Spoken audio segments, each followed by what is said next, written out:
Okay, here's the practice today. It's a podcast from Times News Briefing, evening's briefing on 1st of May 2024, Wednesday. The 14-year-old boy killed in a sword attack yesterday in northeast London has been named as Daniel Andering. He went to Bancroft Private School in Woodford Green.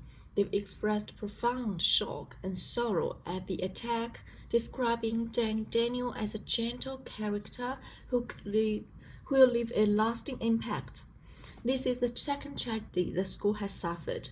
Grace Amalikuma, who was stabbed in Nottingham last June, was also understood to have been a former student.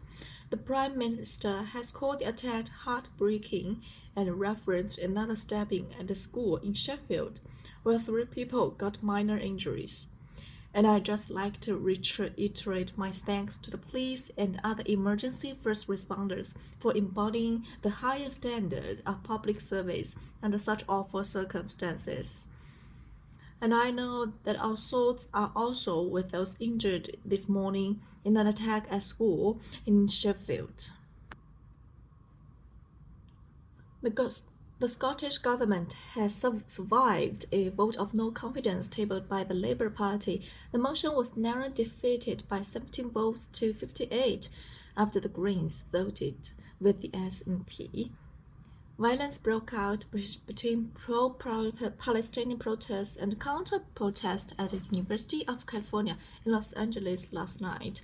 There were also more than 200 activists arrested at Columbia University in New York, where the college calling the New York Police Department.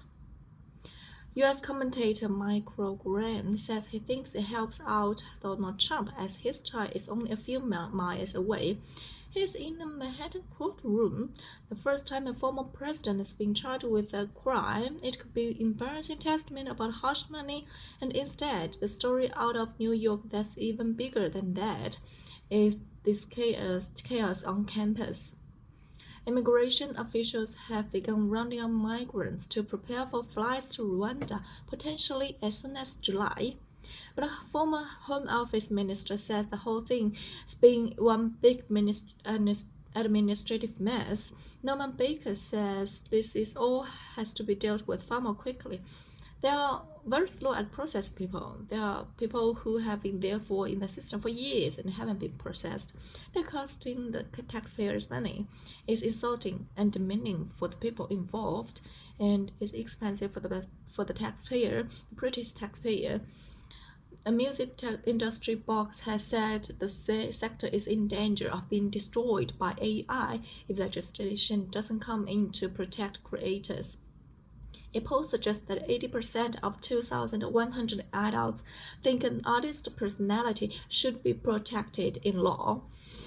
Interim Chief Executive of UK Music, Tom Keel, says musicians are not anti-AI but think it needs to be controlled. AI technology is something that potentially could have big benefit to the music industry.